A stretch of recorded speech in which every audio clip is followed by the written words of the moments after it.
Hi guys, welcome back to my channel. We are at Phoenix Gym and I'm training with my good friend Tay, who is the movement mentor is what I like to call him.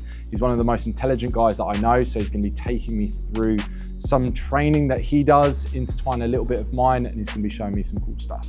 Hi guys, my name's Tay. We're going to be focusing on shoulder training today, training all the different movements that the shoulder does, making sure that we get strong everywhere.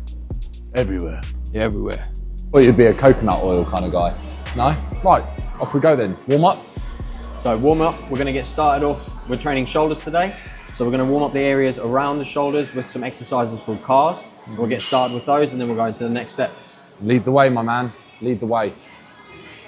Are you getting it for me so I can just stand here like a client? So I'll show you what we're doing, 1 rep, and then we'll do it together. All right, you show me what we're doing then. So the first thing we want to do is warm up the upper spine. Yeah. To do this, we're going to be holding the ball, squeeze it inwards, and then we're going to take the spine through its full range of motion. So we're going to round the upper back, and then we're going to slowly work all the way around. Try to keep the hips still as you're doing this. And then we're going to go in the reverse. So we're just going to do it 3 times each direction. Nice, we're rounding.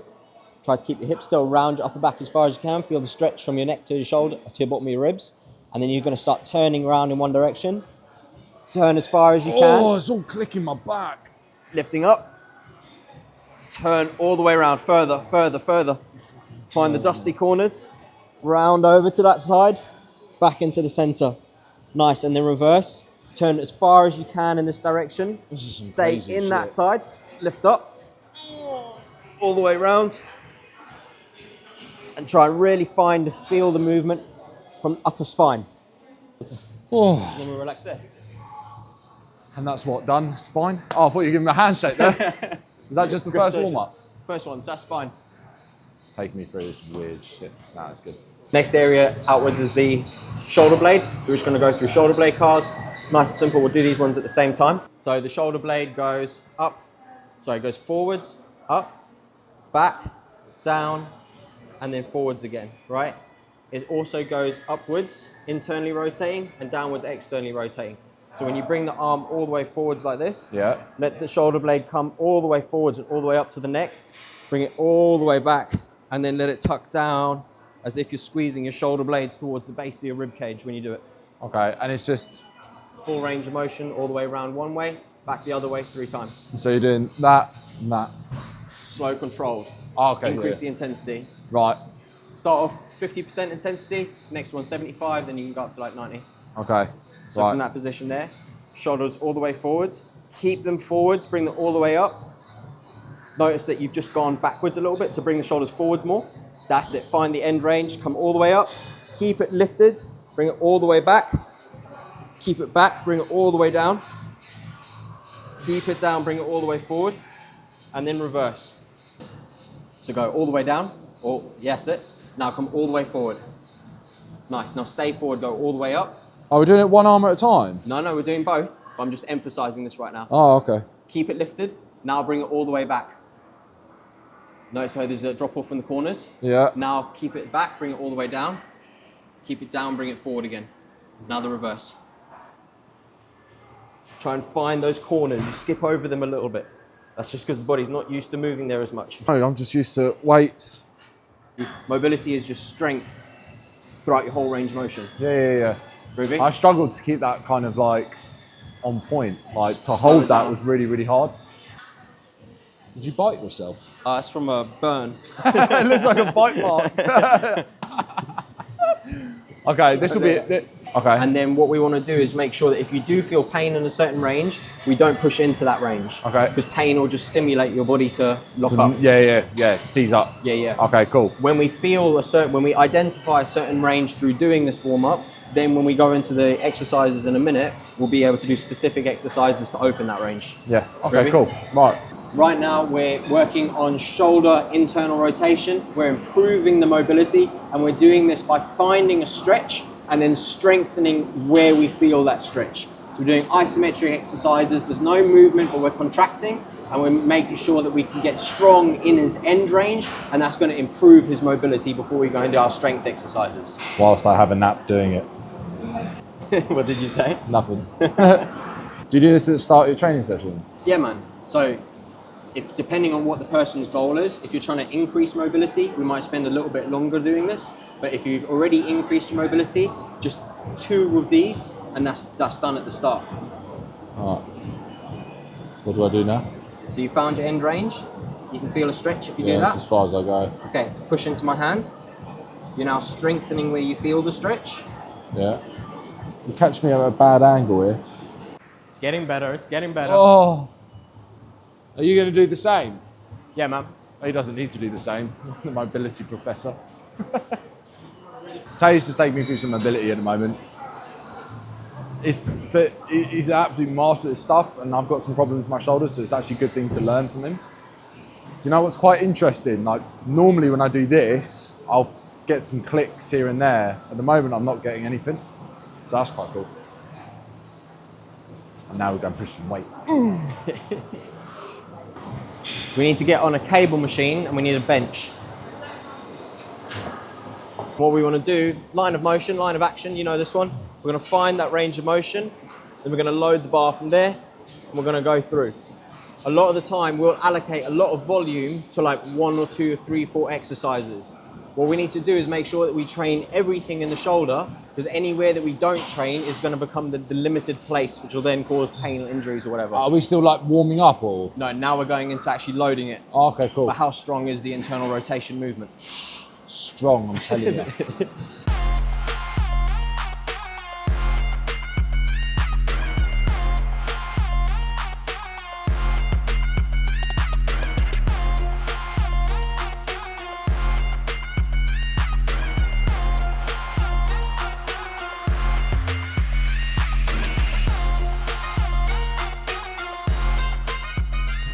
What's interesting is because I can push quite a lot of weight, but the different positions that you're getting me to do. Yeah, all right. Yeah, I get it. Bogey does it differently. That's why it's good to get a mix of both sometimes. And the things I'm getting you to do are the limiting factor for the other things that you can do. So your ability to be strong through that range of motion, when you're doing a press or you're doing a Y raise or you're doing like a chest press like that, the capacity of your shoulder joint to be able to stabilize through those movements is what's allowing you to express strength. Okay. The stronger that you can make those movements, the stronger all your other movements can become. Feel a nice pump around the shoulders though? Yeah. A different type of pump that. So we've done the first 2 movements, now we're going to move on to the other 4. And what's this doing? Go on, tell everyone what this is doing. What we're doing right now is isometric contractions. So it's still strength work, but we're doing it at a specific range of motion because we're weaker at these end ranges of motion. So if we strengthen these end ranges of motion, we get stronger and we improve our mobility there. End range, you're talking about the stretched. Yeah. So this is contracted, this is stretched. I'll be the translator. So if you start with one arm there, go to your end range of motion, block off your end range of motion, and then we're going to push into it for 20 seconds. Hold it there. Keep core braced. Feel the stretch become a contraction. Hold that there. Nice. Now we're going to do the regressive. So we're going to pull the arm back now. It feels like it's coming back on me. Yeah. Feel the stretch is still there, but now it's because we're contracting the stuff at the back, not the front. Yeah. All this contraction. Love it.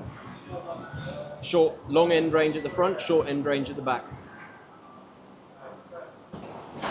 So we're going abduction from all the way across to all the way there. Can you just explain the T-Rex arm? Right, let him explain it after what he's doing it to me. No, that was what I wanted. The reason we do the T-Rex arms is because the longer the lever, the heavier the weight is there. So we can get a heavier weight on the specific area that we're training, not the triceps as much if we do arms like this rather than arms like that. Hold, nice. Full stretch.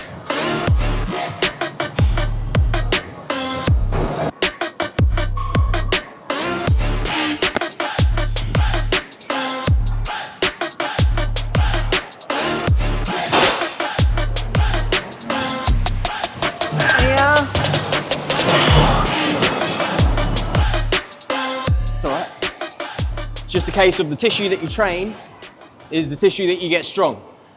Where you're strong is where you can move. If you don't train tissue, you won't get strong there and you can't move that area. So train, just train. Fucking train everything. Get strong everywhere, boy. Squeeze, squeeze. Drop your ribs down. Come on, bring. Oh, Hold. got it. Bring your hips back. That's it. Drop down the knees a bit. Drive with the elbow. Go T-Rex. Don't try and do triceps, do T-Rex. That's it there. Hold. Oh, One more. Drive from here. That's it. That's it. Drive the elbow back, elbow back. Hold that. Hold. Resist. Resist. okay, got it. Oh, Yeah, buddy. sweating, mate. That's what I'm doing. I feel like I'm gonna walk around like this. I feel like I'm gonna walk around like that. Got that dino strength. Fucking hell. Train with Tay, come out looking like a T-Rex. Go. Come on, go on. Come on. That's it. Another one. Fucking hell, lad. Alright, we're going to start on... Wait. So for anyone who was wondering, me and Tay, explain what we were working? Go on, brother, you do it. We're working the rear. The rear. So... huh? Yeah, what? The tissues that do the muscle action. The joint action. Do it. Ready? Yeah, so for anyone who didn't know, Tay was getting me to work more of the rear side of me and these tissues here. And as he was coming down, that's where he's really contracting, that's where we're really working. Trying to limit as much of the tricep as possible. A new movement I've never actually done, so it was interesting to do. I found I'm really weak as fuck in it as well. My man was using his triceps because he's got big arms and that. Right, chest, Yeah, we do forward. lead the way. Choose, you want to do single arm flies or you want to do dual arm flies? Dual. Yeah? Yeah. What's your setup for that? Who might me? Yeah. What do I normally do? Doesn't make a difference, it's just adduction. Oh, can it be on cables or not? Cables, yeah? Are we doing a fly or press? Do you want to do? A fly, because you're doing adduction. You want to do fly Yeah, then? yeah. So you want to do adduction first? Yeah, adduction, baby. For anyone who doesn't know what adduction is coming together, in case you didn't know.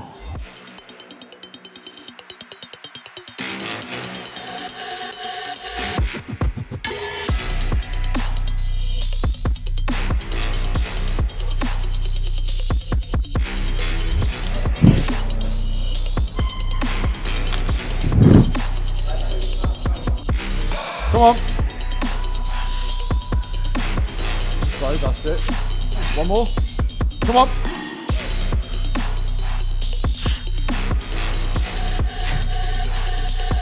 Yep.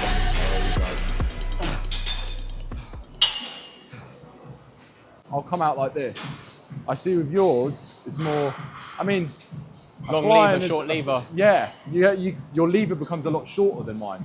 Means you can lift more weight. Lift more, yeah. Is that your thought process of when you do it? Because technically this, whether it's a fly or not, you're doing the same movement. The only difference is the elbow. You try using these parts of your arm to leverage the movement, like that one. If you try and do that, you're using your tricep to leverage that movement. If you do this, you've got muscles that are closer in. The further away it is, the harder it is to do that pull. Yeah, I get that. So do you do that with a lot of movements? You try and make it, do you know what I mean? Neuromechanical matching. Yeah. Make it as efficient as I can for the area that I'm training, so I'll train everywhere. Okay. When I train the triceps, then I'll do the same thing or do it from different positions. But would you go through the full range of motion? Because obviously it is still full range of motion, but it's not, it's just, do you try and create the shortest lever for every movement? To go heavier, yeah. Okay. If I was trying to create more tissue space, yeah, I might do a longer lever. But yeah. for strength, I'm going to create a shorter lever, unless there's a reason not to. Yeah. Because I'll go and I'll train elbows, and I'll train all of the stuff that's not getting used in that, but with a load that makes sense with the elbows and the... Okay. Yeah. It's the same there. Then is it a fly? It's just... Nothing different's happening with the arms lengthened. Yeah, with there. No, you just make, It's just you're using it's a more moment bicep. arm becomes a lot smaller. That's it. It's come through on the next one. Ready? Push. Shoulder blades forward. Squeeze the shoulder blades forward. Hold. Resist. You're not done. Just resist. Elbows. That's it. Oh, not me. Lateral raises. Yeah. Shoulder all good. Yeah. That lateral's absolutely fine. All right, sweet. Do we do cables or dumbbells? Dumbbells. Yeah, let's do it. If we go at lighter weights, we go to here. That's fine. You can hold it there. Do you feel though, when you do that, targets it a little bit different? Targets it a little bit different. Well, a little bit more on the upper traps. Yeah. Yeah. It starts to involve the traps a lot more when you're doing it like this. I mean, if you aren't having any movement happening in your scapula when you're doing it, yeah. When you go to that position, you get a little bit more on the upper traps. Yeah. Is that heavy or not for you? You're playing a dangerous game there. Got ADHD, mate. I live life on the edge. Oh, he's going heavy. All right, cool. Kind of want to put my vest on for this one. Don't embarrass me. He's just doing 16. Woof. Pause at the top, come on, drive. All right, you were chatting. I did about 20 reps. No, I did 12. We got it on camera. I did 12. Do you incorporate any kind of partial ranges of motion in your training? Yes, I do, Dom.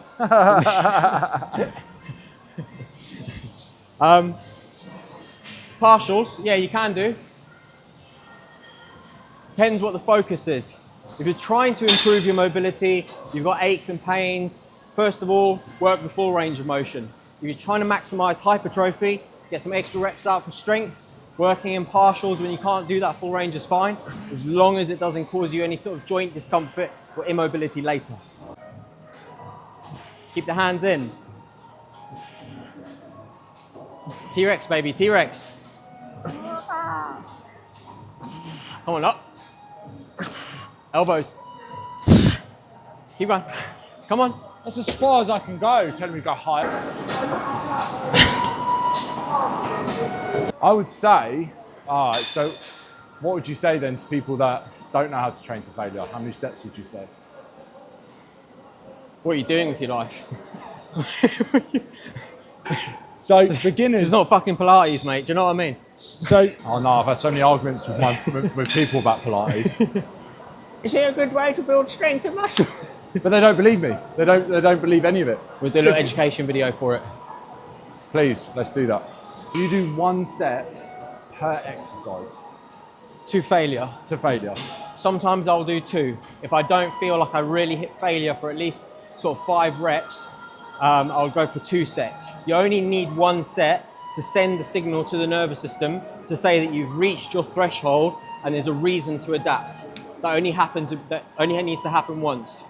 That's why we do the concentric failure, and we also do eccentric failure. You know that you've hit failure. And for people that don't know how to train to failure or are still learning, would you give them more volume? For people that, what they need to do, you can do less volume, so you can do less weight and do more volume, but essentially they just need to learn how to reach failure, and you only do that by practicing it or having a coach there to be able to show you this is how you do it. Yeah, so you're teaching someone to get the same effective reps for that 1 set that you normally do. Would you not give them maybe 3 rep sets to get that same response? So what you're saying is, in order to accumulate those effective reps, you're not really going to get all of them in 1 set. Try and get more. You have to do 3. Yes. Yeah. That's why I'll do 2. That's why I'll do 2 sets sometimes. If I do 2 sets, that'll make sure I've achieved that, and it might give me a little bit more myops, which is a slowing down of how long my muscles are really producing more protein. Nice, mate. Back now? What have we done? Inwards. Lat So work? just the 6 shoulder work movements. So now we're going to do inwards like that. With a cable, I guess? Yeah. Are we approaching the end of the session, Tay? This is the last thing, and then just all we do is we finish up with cars. Just 3 reps. Calves? Cars. The Cars? exercise that we did at the beginning. Oh, cars. Yeah. Oh. To warm up and to cool down. I call this the wave. Like Olympic swimmers. So the reason why you probably might not want to do loads of volume is because you've got to work in the capacity that you can recover from as well. So Tay recovers very well from one set, and he trains hard enough to get a lot of stimulus out of that. I like training 2 sets. I've got clients training 3, sometimes 4. So there's a lot of things to consider as well in terms of time frame, individual circumstance. But for Tay, he works really well with that 1 set, which generally a lot of us will work pretty well, but you've got to learn to train to that point. And yeah, just train within your recovery capacities as well. Bring your feet forward a bit more. Keep going, keep going. So your elbow, yeah, there.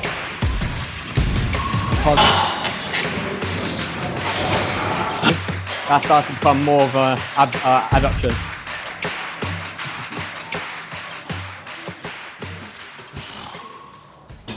Fucking hell. Feels really weird that, without actually going through what I normally do. And so when you do it, do 1 rep where you don't breathe out when you go here, breathe in. Yeah. So you get what we were doing earlier. Get the ribs to expand when you breathe in, so you get used to contracting in that position, so that we don't get that happening with the shoulders and the chest. So you don't want to activate the chest that much on here? Not too much, just to there. Okay. It'll be activated, but at length. How do you train chest then? The adduction we did earlier. And that's the only one? No, we'll do that as well when we do protraction with shoulder blades. Yeah. And the other thing is, if we took your program and you're doing machine-based exercises where you're doing multiple movements together, that's fine. All we have to do is assess and see which movements are you training already, where's the gaps, and then you train the gaps as well. Yeah. Like that, Tay? Breathe out here. Breathe in as you go down and squeeze your elbows to your sides at the back. Nice, hold it there, bring your shoulder blades back a bit, there. Breathe out. Breathe in as you go down so you feel your chest expanding. Hold it there, slowly up. Tay's getting me to do a lot of different type of movements, like we've just done what I would be doing, or what I would classify as a chest exercise, but he kind of changed it around on how I set myself up to do more of what the shoulder wants to do, the different angles of the shoulder. That's what we've been doing. That's what we've been doing, haven't we, Tay? That's it. A lot of people will train certain muscles as a program to develop hypertrophy in areas. What I'm looking at with mobility is what's preventing the areas of the body from being mobile, and every area of the body has 4 to 6 movements. So if we don't train certain movements like rotation or stuff like that, then we lose that capacity to move those areas as much. And we want to make sure that we train everything each area of the body can do, so those areas can be mobile and strong. That means that we get better training, we reduce the chances of pain or injuries popping up. And you'll always see this with people. Anytime that someone gets a problem with his shoulder, physio's got them doing rotational exercises, stuff like that. So rather than doing that as a rehab exercise, if we do that as prehab and just part of our general training, we maintain that capacity and we actually build on it so we don't get injuries and we can get stronger over time. Key word, progressive overload, key word. So whatever you're training, you're always progressively overloading in any technique that you're doing. So with Tay, we've been doing all these abduction, internal rotation, external rotation, all things that the shoulder wants to do. Where I train, I kind of stick to one movement pattern. So it's been quite nice to get Tay to show me different types of ways of training. Let's do flexion then. 1 flexion and that's it. Yeah. What I quite like, so you know when you fail at the concentric phase, I'll do that at the end of my set on the last rep. So if I'm doing like a Smith press, I've got literally nothing left. I only just managed to finish. I don't finish at the top. I'll go as slow as I can just to burn out at the end and then crash out. Yeah. Well, I don't do it for every rep, but I'm doing that a lot more and it's, yeah. You know you've reached failure. Yeah, because you've got nothing left. But that's what all I'm thinking, how can I get more out of this? So I'm like, okay, cool, I can definitely still control the weight and that eccentric. But you do that a lot more in your training. You'll assist a lot more for that eccentric part. And the eccentrics are really building up a lot of connective tissue strength. Yeah. Muscles contract, but it's the connective tissue that allows muscles to produce force. Muscles bounce force off of the connective tissue. So a lot of the time people will blow muscles or things like this. They'll get the tension in that because their connective tissue hasn't been trained. You get a lot of people who do steroids where they've trained their muscles to be really strong, but then they get tears and stuff like that because they haven't trained the properly. connective tissue. Go on again. Keep that shoulder blade strong, lean over. Hold. Yeah, got it. One more. Strong. Push to the floor. Got nothing left. Hold. Resist. Push down. Push down. Yep. Resist. Resist. Resist. Oh. Oh. Oh my days. Sweet. Cars on the right shoulder. This is going to prevent us. We've trained lines of motion, but we've got gaps in between. So really, when we get into our training, we're finding everywhere that we aren't strong and we're getting stronger there. To finish up the session, to cool down, what we want to do is connect where we've trained into the brain. So we just do that by doing a car again. So bring the arm across the body slow, internal, palm facing in. Nice, and then reverse, back, palm out, palm in. Nice. Arm comes across, palm turns away. Bring the arm across the body, palm turns face in. One more time. Internal. Nice, palm turns in. Palms in, palms in. That's it, all the way external rotation. My coordination is shit. That's all right, you're just getting used to it. Reverse. Arm goes back. Now arm comes out. Palm turning up, palms facing in. Palms internally rotating. Arm comes across and then down. Do that Arnie thingy. It could have gone like that. That could be a secret one. Anyway, don't worry about it. So, just finished with Tay. Doing all these different movements that I've done before, but then some that I haven't. He's been teaching me a few things on ranges of motion. One of the most intelligent guys and a good friend of mine. So I trust him with everything. So it's been a good training session. And things maybe I will incorporate in the future. Next YouTubers, I'm going to take him through a full bodybuilding workout, so it should be fun. Operation Get Strong Everywhere.